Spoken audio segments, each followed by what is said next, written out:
večer. Ahojte. Takže dnes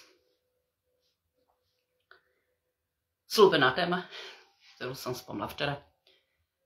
Posvetné manželstvo. Únia Hieros Gamos. Zjednotenie trojplameňa. Nestihla som to o 19. Lebo dnes som bola na dlhšiu túru a bola som unovaná, tak som si potrebovala pospať. Takže vítam všetkých, ktorí sa pripojíte alebo budete pozerať zo záznamu. To je jedno, pretože energie pôsobia aj cez obrazovku. Takže začnem tým, že možno niektorým prevrátim vedomosti z Biblie a zároveň poprosím aj tých, ktorí sú fanatickí kresťania, aby ma radšej nepočúvali. Moje videá sú pre ľudí, ktorí chcú na sebe pracovať, ktorí majú radi zmeny a výzvy a vedia už aspoň z časti, o čom je nová zem. A buď ju už žijú, alebo teda sa snažia. Takže ďakujem pekne. No, takže začnem príbehom z Biblie. Bibliu môžu pochopiť len ľudia, ktorí ju dokážu preciťovať, pretože veľa tých či už žalmov alebo príbehov je písaných obrazne, pretože tie veľké pravdy veľa ľudí nedokázalo pochopiť ešte v minulom období a tie veľké pravdy niekedy niektorých ľudí doslova by mohli aj zabiť. Takže preto sa vždy vyvíjame postupne a aj posúvame, tak ako si to každá duša naplánovala. No a kedy mne prišiel aha moment, keď Mária rozprávala o Adamovi a Eve a o hadovi a že to jablčko bolo zhnité. A mne sa tak premietol film. Bola som doma v takej pohode a hneď ma napadlo, že vlastne to jablko znázorňuje ženské lono. A had, samozrejme, tým, že máme v sebe mužskú a ženskú energiu, tak ten had znázorňoval tú našu energiu. No a ešte vlastne v Biblii sa spomínal aj strom. To je ten náš strom života. No ako to vlastne všetko súvisí a ako sme vlastne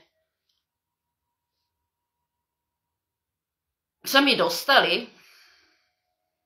k tomu, ako sa v Biblii opisovalo prvotnému hriechu. No samozrejme tým, že dávala som teraz predchádzajúce videá, aspoň približne, o tom v rozhovoroch od Iva Bendu, ako sme teda padli z tej 7. dimenzie do 5. a z 5. do 3. No a čím teda viac sme padali dole, tak tie telá boli hutnejšie. A ako bolo opisované v Biblii, že Boh vyhnal potom Adama a Evu z raja, ale samozrejme, že to všetko bolo písané obrazne. Ono sa to udialo tým, že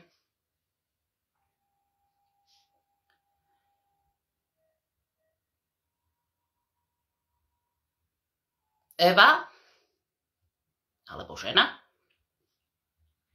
začala vábiť muža a tým, že čím nižšie sme padali, tak vlastne sme zabúdali na tú svoju duchovnú podstatu. A tie telá sa začali stávať viacej hutnejšími, teda viac sme cítili hmotu. Pretože kým sme žili v tých vyšších svetoch, tak nám bolo dobre. My sme na základe sexuálnej božskej energii boli čistí a vôbec sme nepotrebovali, nepoznali sme to ľudské spojenie, ako je sexualita. A k tomu sme sa dostali až vtedy, keď sme padali dole, myslím, že sa to začalo, neviem, či v tej 5. alebo v tej 3. dimenzii asi, pretože už v tej 5., ako sa budeme dostávať, tak vlastne už máme poloduchovné tela, takže zrejme v tej 3. dimenzii tam nastalo to, že sa ľudia začali sexuálne spájať a to bolo tým, že preto bolo znázorňované, že žena vlastne pokúšala toho muža. Áno, lebo ten vzťah vždy, či sa nám to páči alebo nie, je o tom, že do akej miery dokáže tá žena zaujať toho muža.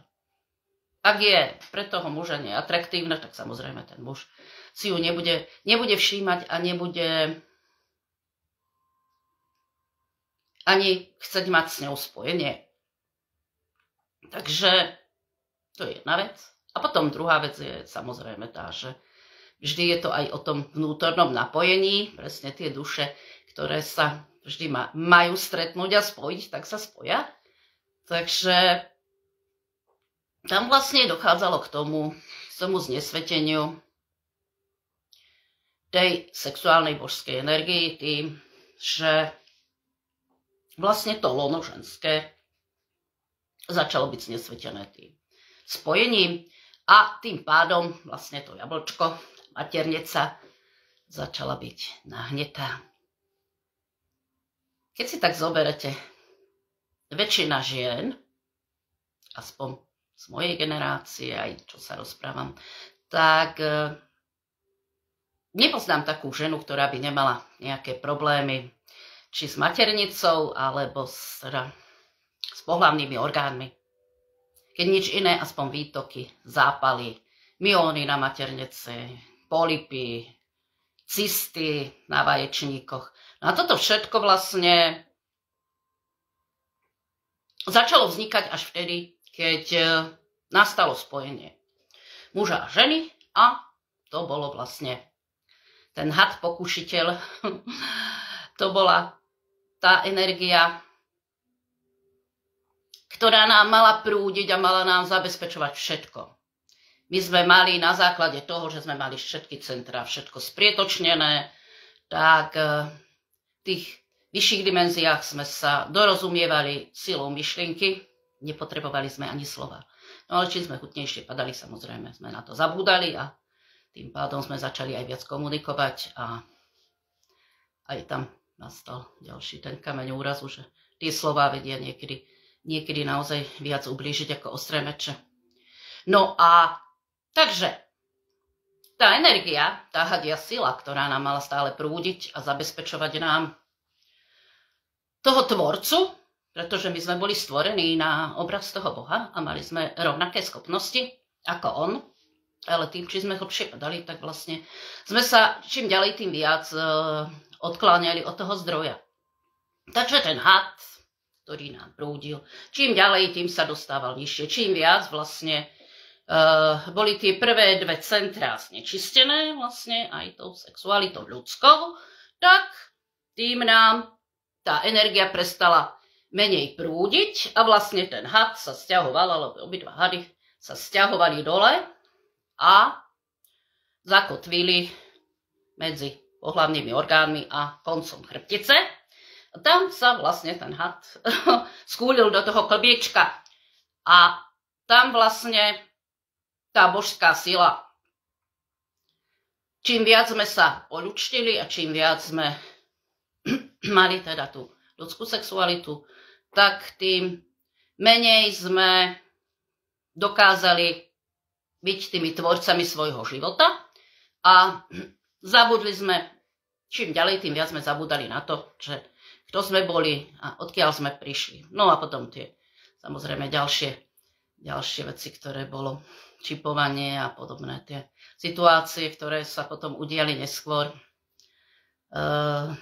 Pretože tí akože mocní, ktorí nás ovládali ešte z tej vyššej planéty, aj tú nižšiu, tak sa snažili nám čím ďalej tým viac znemožňovať vlastne tie spomienky na to božstvo, na tú tvorivú silu, aby sme vlastne ostávali pod ich nadvládou.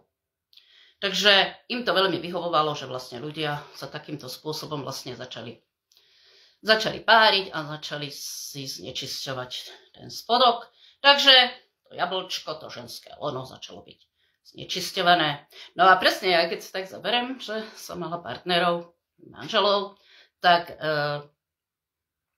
nenastávali vlastne tie problémy ženské. Stále som niečo mala, buď teda tie výtoky, alebo potom neskôr myómy na maternici a to bolo presne tá zlosť na toho partnera, že nerobí to, čo ja chcem a tam už vlastne sme začali sa navzájom ovládať a manipulovať so sebou.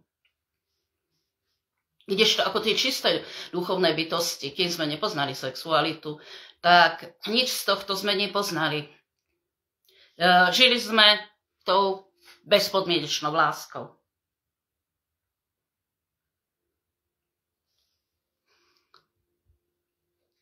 No, takže toto mne vtedy tak prebleslo, že akým spôsobom vlastne súvisí had, jablko a žena. Takže to bol začiatok toho spojenia muža a ženy na fyzickej úrovni a to vlastne znamenalo vyhnanie z raja. Samozrejme zase to môžeme povedať obrazne, pretože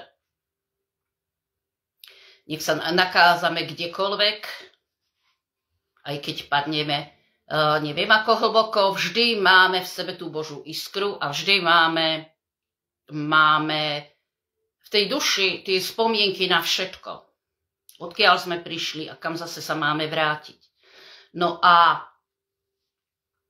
teraz sa dostávam ku tomu, že môžete zabudnúť na všetko to, čo ste počuli o dvojplameňoch, o duchovných partneroch a o všetkom, čo väčšina aj tu, či už na Facebooku alebo na YouTube, tak myslím, že 99,9% je všetko len manipulácia, je väčšina tých ľudí, ktorí to dávali, tak im išlo len o zisky, aj väčšinou vidíte, že kto teda na tých videách chce profitovať a má tam samé reklamy a stále sa naháňa, aby mali čím najviac tých sledovateľov a podobne. No a takže väčšina z toho je klamstvo. A mne sa to teraz tak aj vlastne otvorilo, že väčšina z toho, čo som si myslela ako od začiatku, to je s tým duchovným partnerom, tak sa mi to čím ďalej, tým viac potvrdzuje, že skutočne to tak je. No a mňa hneď napadlo potom, keď vlastne sa mi to premietlo o tom jablku a o tom znitom jablčku, že vlastne tá maternica sa nám začala znečisťovať, tak mi hneď prebleslo, že vlastne tým takým párom, ktorý nám prišiel ukázať, ako sa znovu môžeme oslobodiť a naspäť vrátiť a prečistiť si to telo, boli Ježiš a Mária Magdaléna. No a teraz títo 2 dní stále mi tak chodilo, že aj to, čo som ja dávala, to jedno video, že ani tam nie je, by som povedala, že celkom pravda, pretože ja si myslím, že oni boli tým posvetným párom a tie knihy tiež, čo písali o tom, o tie senzácii, že mali spolu deti, tak neviem, nejak ja to tak mám, ja tomu neverím, môže to byť, nemusí to byť, pretože ani mne nemusíte veriť, toto je moje poznanie a každá tá duša prišla sem ako ten lúč a každý máme tu iné to poslanie. Takže určitá skupina ľudí možno bude so mnou súhlasiť a inklinovať ku týmto informáciám a zase určitá skupina nie, takže je to v poriadku. Ak s tým nerezonujete a intuitívne to tak nevnímate, tak ma ani nemusíte počúvať. No takže ja si myslím, že vlastne oni sa dostali do tej únii tých duchovných partnerov. No a tým, že vlastne ľudstvo bolo už veľmi dezinformované, tak vlastne Ježiš nám prišiel ukázať, že aj v tomto hutnom svete sa opäť dá spomenúť si na to, kým sme a navrátiť sa znovu vlastne do tej našej síly, do tej čistoty a dostať sa hore vyššie. No a vlastne na to nám boli nejakým spôsobom navolení, alebo niektoré duše si to tak navolili, tí duchovní partneri. No, ale tu si ja myslím, že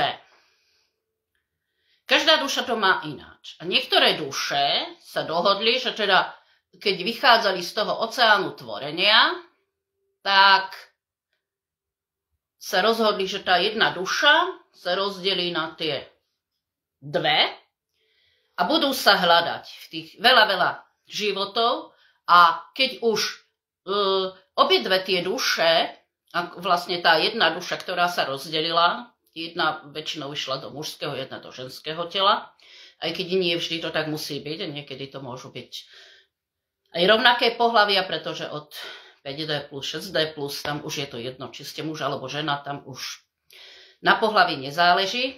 Takže sa rozhodli, že veľa tých životov sa budú hľadať. Väčšinou asi v každom živote sa na nejakú chvíľu stretnú, ale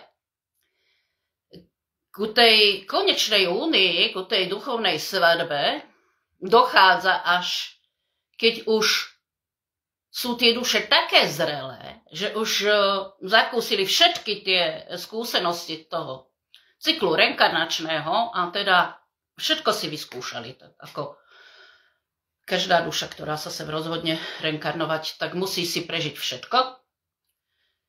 Byť aj chudobná, aj bohatá, aj raz byť mužom, raz byť ženou, raz zabiť, raz byť zabitý, raz byť bezdomovcom. Proste úplne všetko.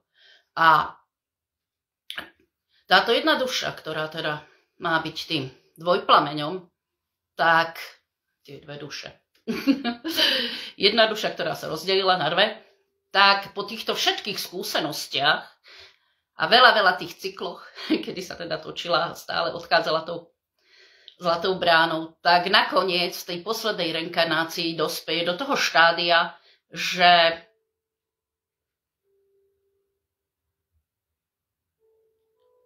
obidve tie duše pochopia, že prečo sem vlastne chodili a spoznajú sa. No a tieto dve duše sa môžu spoznať cez oči. Pretože naše oči sú zrkadlom duše.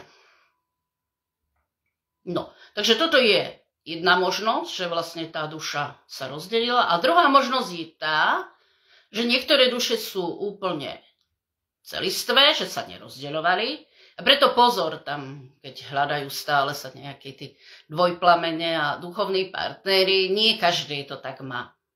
Niektoré duše sú úplne celistvé a vlastne oni pracujú na tom prečisťovaní a im nejakým spôsobom, čím viac na sebe pracujú, tak raz dospejú do tej únii, o tom rozpráva Mária Gaudens. Ak niekto má väčší záujem o to, tak môžete jej videá si na YouTube nájsť. Mária Gaudens, Nová zem. Aj sem dávam veľa jej videí, dnes som dala jedno, to krátke. No, ale keďže ja teda som sa stretla s tým mojím duchovným partnerom, s tou mojou dušou, tak ja skôr inklinujem k tomu, že teda máme tu toho duchovného partnera. No a môžeme sa spoznať teda cez tie oči. No a ja by som tiež tieto veci ani nevedela, lebo ja som už vo veľa videách vlastne rozprávala o tom duchovnom partnerovi, ale mne za každým, keď mi príde nejaký aha moment, tak to vlastne pochopím do väčšej hĺbky, že ako to je.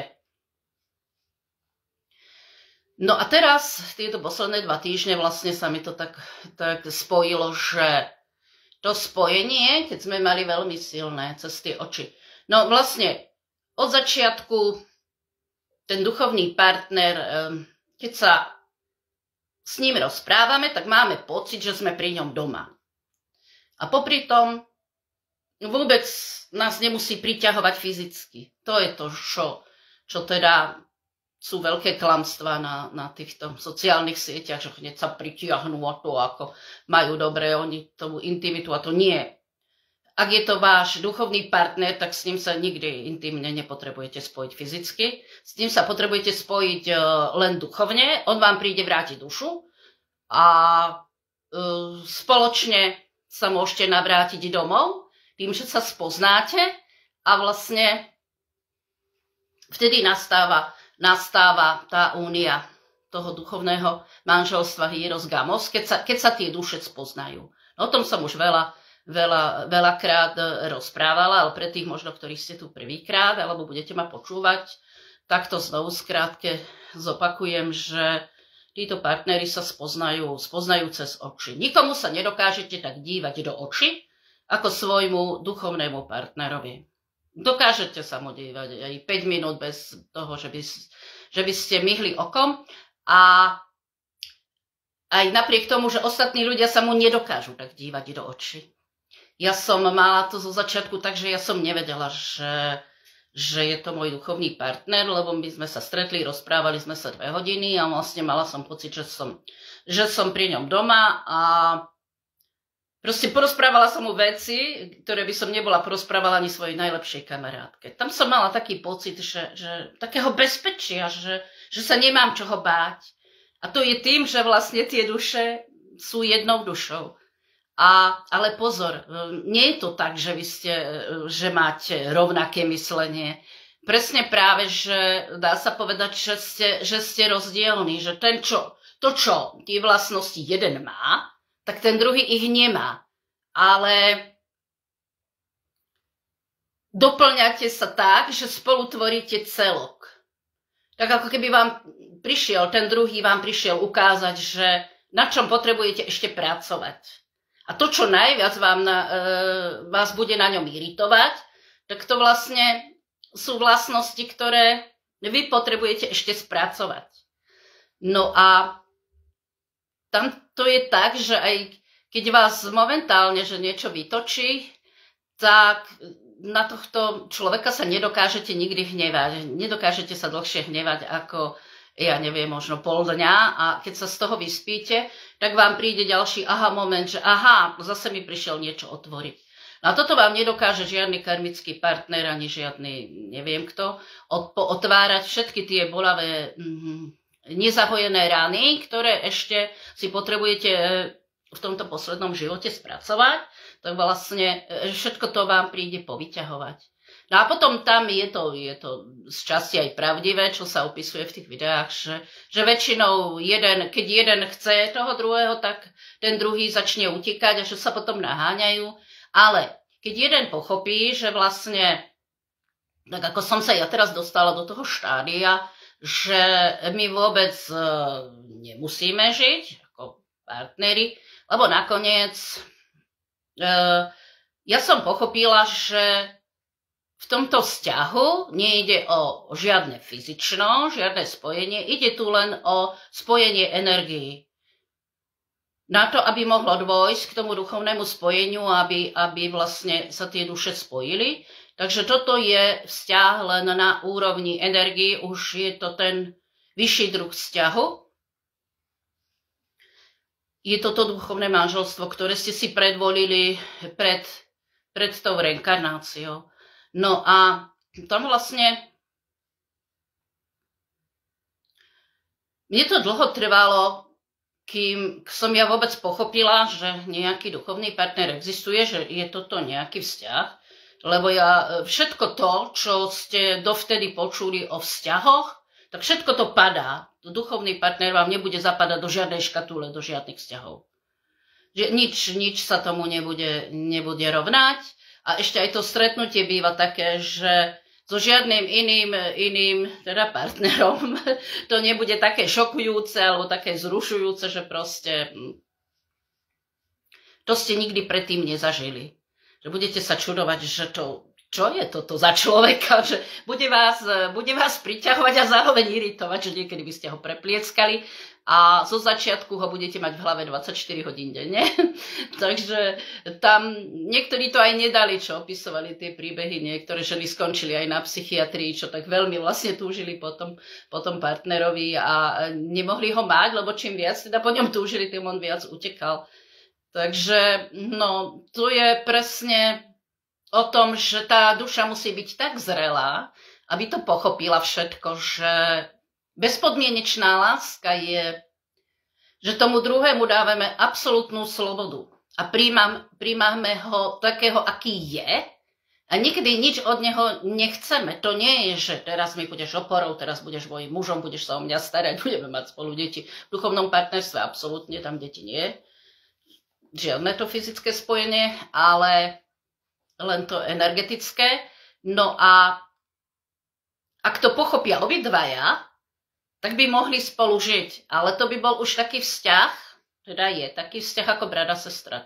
Tam nejde ku tomu, že ku žiadnej intimite, ale tie energie, to spojenie. Tam my len keď sme sa rozprávali, alebo sme išli na kávu, tak vlastne kde sa vždy darilo. My sme sa doplňali ako plus a mínus. To bolo úžasné. Aj keď sme kričali po sebe, lebo to teda akože áno, tam sú tie hádky, lebo to, my sme úplne zo začiatku, my sme nevedeli absolútne spolu komunikovať. To, každý mal iné názory, ja som len to duchovno, len to materiálno a ešte tam tie iné ženy a to tak ako, ja som niekedy skoro odpadla, keď dačo zabil. No, takže to bolo no také zvláštne. Zvláštny vzťah, len vravím, ako nikdy som sa nedokázala hnevať a vždy potom som to doma rozoberala, že prečo sa mi to udialo, čo mi to malo povedať. No a vždy sa mi naozaj, vždy sa mi vlastne niečo otvorilo. No a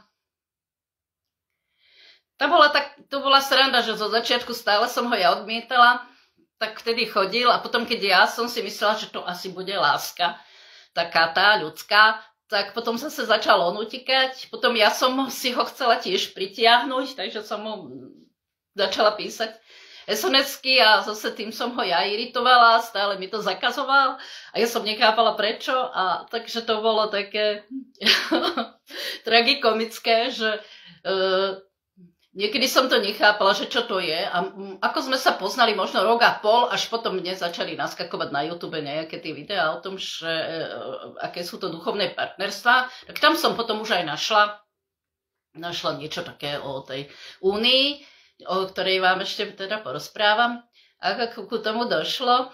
No a vy ste tak napojení energeticky, že mne sa vlastne začalo snívať s ním veľa snov. A ja keď som si položila tú otázku, že či máme byť spolu, tak vlastne tam mi bola ukazovaná stále nejaká iná žena, takže on mal nejakú tú inú partnerku a vlastne aj preto potom to bolo také, že utekal. No a toto sú tieto vzťahy vlastne duchovné také, že väčšinou jeden tam ten býva zadaný alebo má veľa partnerov a presne všetko to, čo vy ste doteraz poznali, alebo ste mali nejakú tú škatulku, ako by mal vzťah vyzerať, tak toto všetko ruší. To je to, že vo vašom rode, napríklad u nás, takíto chlapi by sa boli tak odsúdili, že niektoré ženy by sa absolútne s ním ani nerozprávali. A mne sa stávalo, že veľa žien, čo ho poznalo, a keď náhodou sme tak nadhodili reč, alebo že išiel, tak mi povedali, že s týmto chlapom si nič nezačínaj. A ten je taký, a ten ženu bije, a ten mal dieťa so 14-ročnou, a ten je taký, a ten je taký. A proste všetci vás budú odhovárať, ale nikto nevie, že o čom to je. A tam je tá pointa, že vlastne vy sa nemáte dať s nikým znechutiť, pretože vy to viete vo svojom srdci, vo svojej duši, že proste s týmto človekom ste si blízky. Teraz to už tak berem, že je z mojej rodiny duši. No a vlastne Mária hovorila, že vlastne aj Adam a Eva boli brat a sestra. Takže my vlastne všetci sme rodina, jedna veľká. A keď teraz sa máme viac spájať nie s našou biologickou rodinou, ale s rodinou v duši a hviezdnou rodinou, tak vlastne títo duchovní partnery patria do našej tejto rodiny duchovnej, hviezdnej rodiny.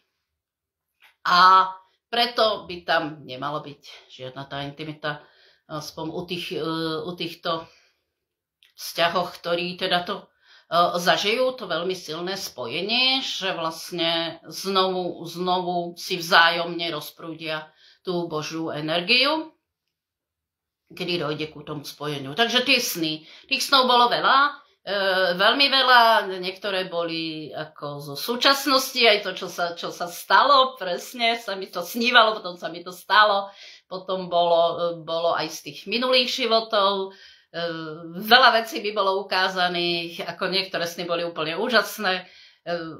Jediné, čo by som spomenula, lebo je to také to moje, tak o tom nechcem veľmi rozprávať, to je blízke, ale jeden sen bol nádherný, že teda sme boli na nejakej firemnej oslave spolu a my sme boli v jednej miestnosti, sme sa tam zašili a bolo zhasnuté svetlo a my sme stáli pri sebe a držali sme sa za ruku.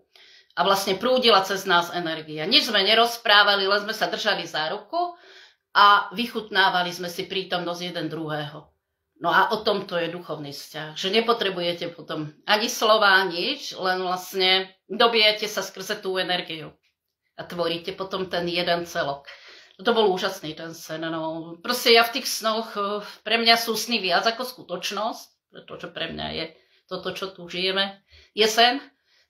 To pochopíte neskôr.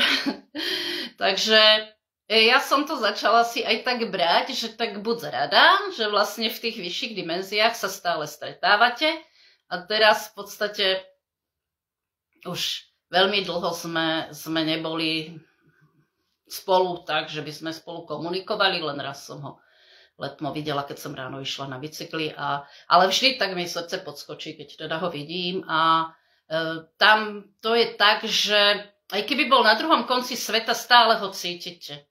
Aj ak má nejaké problémy alebo nejaké bolesti, tak aj vy to cítite. A tým, že sa vy viac posúvate, tak vlastne aj jemu pomáhate a dvíhate ho hore. Tak toto je také z mojej tej skúsenosti. No a ako dochádza vlastne k tomu spojeniu, tak to som už viackrát rozprávala, ale teda nevedela som, že je to tá posvetná svadba, Hieros Gamos. To vlastne bolo opisované aj o Ježišovi a Márii Magdaléne. Takže u nás sa to stalo tak, že ešte jednu vec by som predtým chcela, že ja som sa vždy bránila, aj keď už sme boli tak ako kamaráti, aj sme si potýkali, tak stále som sa bránila, aby ma poboskal na ústa a nechápala som prečo. No a to som začala chápať až teraz, že vlastne my nemáme ísť do takej tej intimity, lebo by nás to veľmi lákalo potom k tomu fyzičnu. Takže ja keď ma chcel boskať, tak som mu stále takto líčko ukázala aj po roku. Aj mi to bolo smiešné, ja hovorím, že sa správam niekedy ako 14-ročná, aj som to mala vykričané, že sa správam ako 14-ročná, že sa ma nemôže ani dotknúť, či som poctivá. No a ja som to vtedy nechápala, že prečo to je. Až teraz to chápem, že proste tamto má ostať také pekné, čisté. Len na tej báze tej duchovnosti.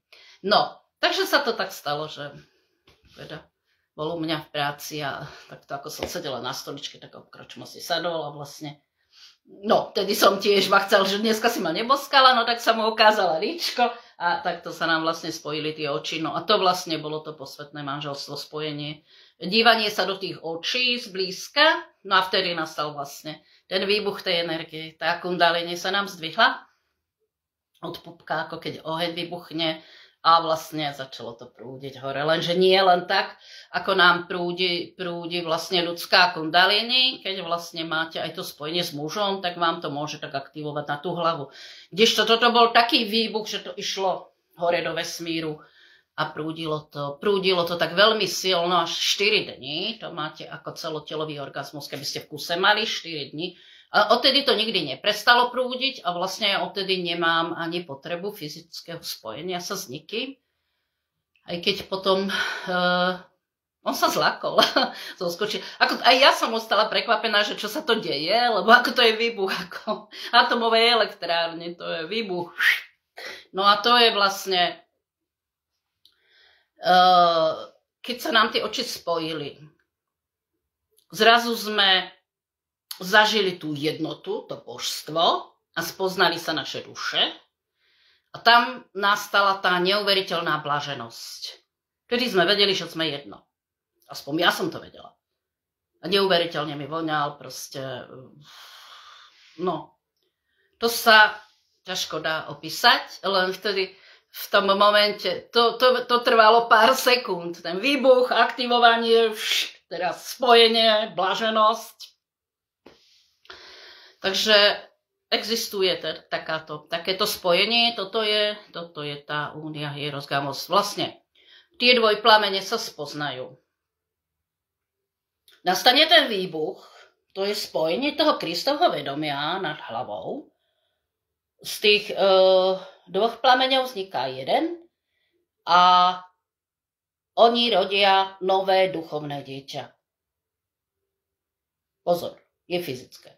To je len na tej úrovni energetickej.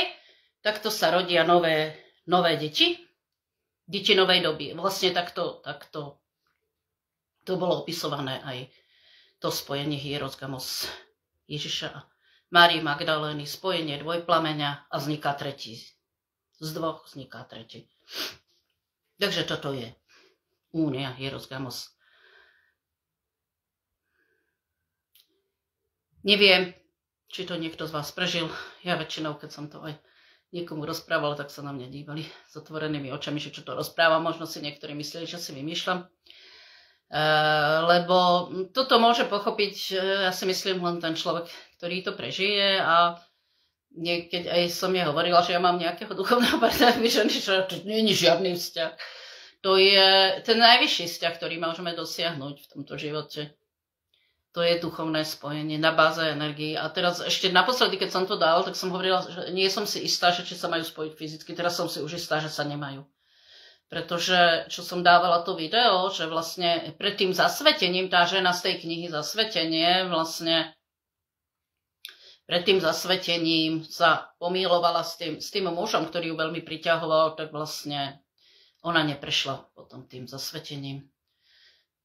Takže toto je, ja si myslím, teraz cieľom tých duchovných partnerstiev. Myslím, že ich bude viacej, aj možno medzi týmito mladými ľuďmi, ktorí už nie sú tak zaťažení tou karmou, ale všetci sme si prišli prečisťovať všetko vlastne z toho spodku tých našich predkov. No a teraz hlavne dnes som vám dala to krátke video od Márii, tak dávala, že nastáva obrovské čistenie, že tí, ktorí to nestihli, tak proste budú mať sakramentské problémy. Takže teraz je koniec februára, marec, apríl, detoxikovať, ťažké kovy, zo šišinky, z tela, akýmkoľvek spôsobom odparazitovať sa, pretože čím silnejšie budú záblesky a telo bude ťažké, tak ľudia to nebudú dávať a budú odchádzať tzv. Ľudskou smrťou. A už sa to deje mne. Tak to odišla kamarátka o 10 rokov mladšia. A vždy bola vysmiata, plná energie. A ešte deň predtým sme písali, že má bolesti, jej vravím, tak len makaj na sebe a vítaj v novej zemi. A ona mi odpísala, že ona už nechce nič čistiť. No na druhý deň, keď mala bolesti, šla. Zavolali záchranku a v nemocnici zomrela. No a ja to počúvam skoro od každého zákazníka, zákazničky, každému niekto odchádza. Len ako v médiách a takto sa o tom nehovorí, ale veľa ľudí nedáva svoje duchovné telo. Takže naozaj už to prestáva byť sranda, už sa, ako Mária hovorí, prestaňme hrajuškať na ihrisku, už nemáme 5 rokov a tieto veci, ktoré sa dejú o vzostupe, tak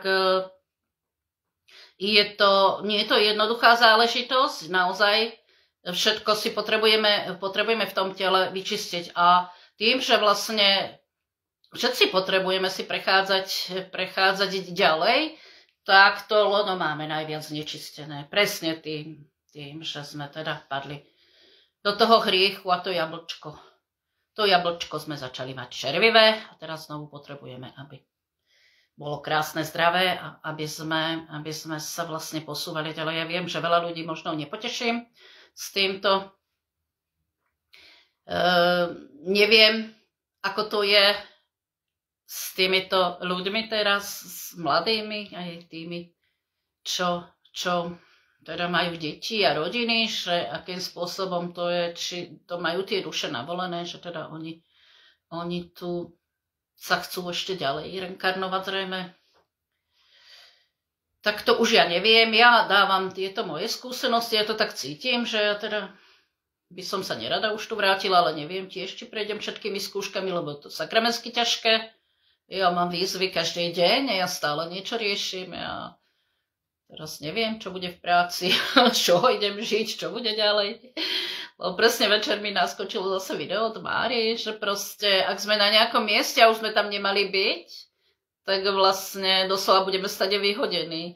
Že čím viac máme čistejšie to telo a vlastne stávame sa tými duchovnými anielskými bytostiami, rozťahujeme krídla, tak vlastne ten priestor nám je už malý a potrebujeme už niekde ďalej. No to je hlavne ľudia, ktorí sú v takých tých zamestnaniach, kde je veľa tých ľudí zo starej zeme, kde stále tam majú nejakú takú tú autoritu zo starej zeme a tí, ktorí sú v tých hlučných prostrediach, tam, kde teda si nemôžu budovať tú svoju merku alebo svoje svetelné telo, tak ako tam budú nastávať zrejme tie veľké problémy a kolapsy.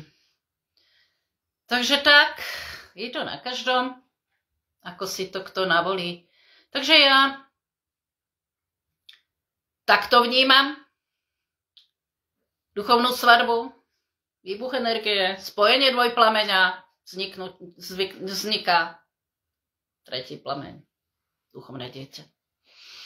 A vlastne tu som tiež mala v jednom sne, keď teda som si šťastie a už prečistila svoje telo, tak najskôr som mala, že pri mne ležal chlap.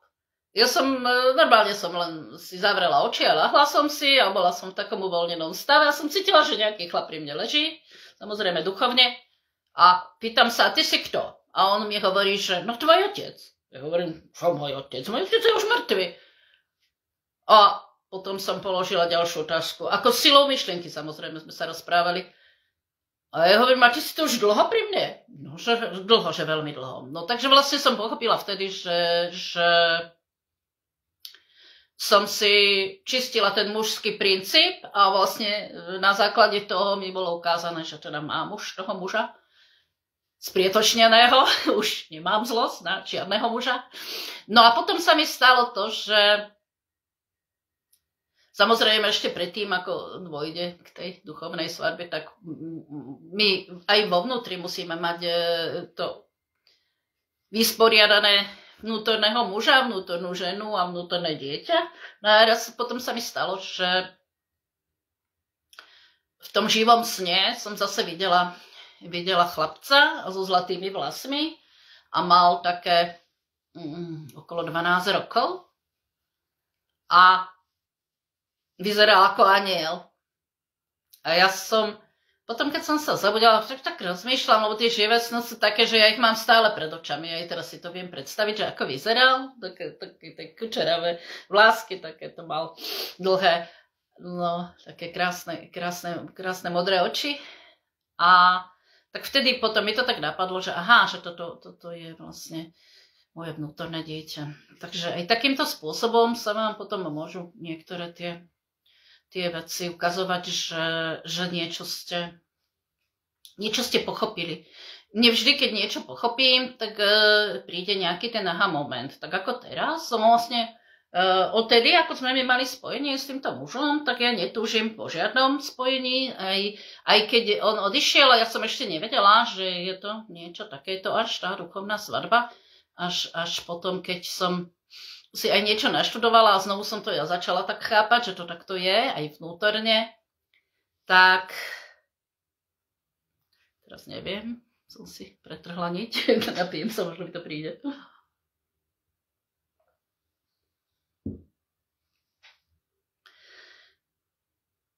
Jaj, že som mala aj zlosť, keď som ešte nevedela, tak som aj chcela, že nejaké to zoznámenie, aj som bola na nejakých tých stretnutiach, nejaké rande som mala, ale stále mi to tak prišlo, že hneď prvý deň, keď som s nejakým chlapom išla na kávu, že hneď som tam videla, že proste nie, že do žiadneho vzťahu nemám ísť. No a teraz som opisovala vlastne na začiatku roka, že som mala tú skúšku s tým mladým mužom, čo mi vypisoval, že mňa to strašne otravovalo, lebo presne to je už to, čo ja nechcem. Ja milujem tú svoju slobodu, pohodu. Mne nikdy v živote nebolo lepšie ako teraz, keď som sama. Sama, že nikto ma neotravuje, idem si, kde chcem, robím si, čo chcem. A vlastne v tých vzťahoch vždy sme určitým spôsobom sme potom obmedzovaní. Samozrejme, že nie všetci, keď sa tam dokážu učiť tie hranice a pravidlá, tak zrejme si dokážu vychádzať v ústrety, ale ako som aj hovorila, že vlastne pri budovaní toho svetelného tela je najlepšie, keď máte svoju miestnosť, keď vám tam nikto nezasahuje. Aby ste si mohli budovať tú merkabu. Jedine by ste to mohli s človekom s takým, ako teda ja spomínam tohto duchovného partnera, že by sme mohli vedľa seba ležať, lebo tie naše energie sa vlastne doplňajú ako plus a minus. Ale tam je to vždy na slobodnej vôli aj toho druhého a tu už je to najdôležitejšie, že vlastne nastalo to spojenie a my už aj keby sme neboli spolu, tak zrejme, keď sa budeme dostávať do tých vyšších dimenzií, tak zrejme to aj ten druhý pochopí, že to takto je. Tam netreba nikoho naháňať. No a vlastne odtedy vlastne stále prúdi tá energia a to nie je, že len vám cez telo prúdi, to vám stále prúdi všade.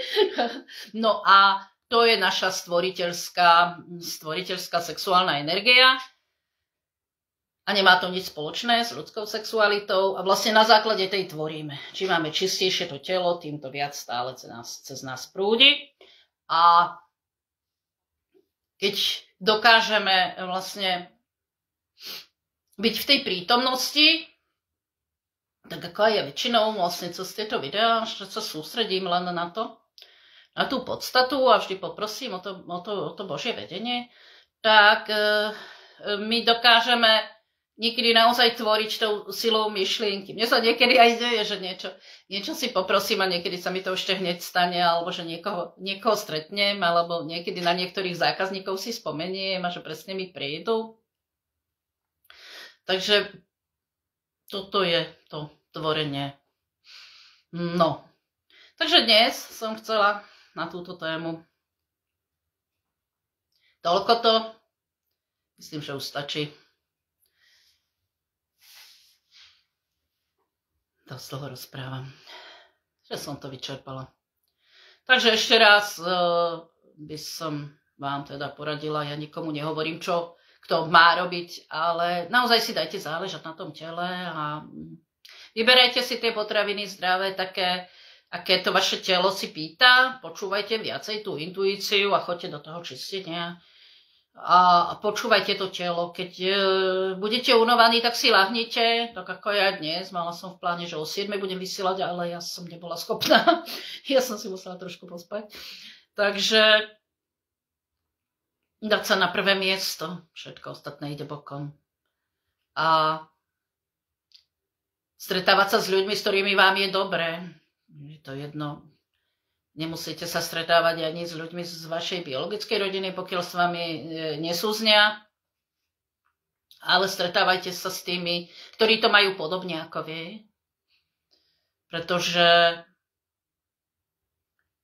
čím ďalej, tým viac sa budú stretávať tie rodiny duši a budú spolu tvoriť a hviezdne rodiny. A čo ešte spomínala Mária, že bude veľké sťahovanie národov, že presne tým, že kde už nemáme byť, ak to nepochopíme intuitívne, tak doslova budeme stade vyhadzovaní, takže tento rok bude veľké sťahovanie národov. Tým, že veľa ľudí sa bude sťahovať, takže tak nejak. A netreba sa brániť, nebojte sa zmien. Ja som sa niekedy veľmi bála a ma to niekedy tak vyhodí, tak ako do tohto bytu som sa dostala, že zo dňa na deň som proste, ani som nevedela ako. A už som tu. Takže tak, no. Takže téma vyčerpaná. Ďakujem. A vidím, kto sa pripojil. Ďakujem pekne. No a zase, keď to tak budem cítiť, tak pokračovanie na budúce. Tak sa majte krásne. Ahoj.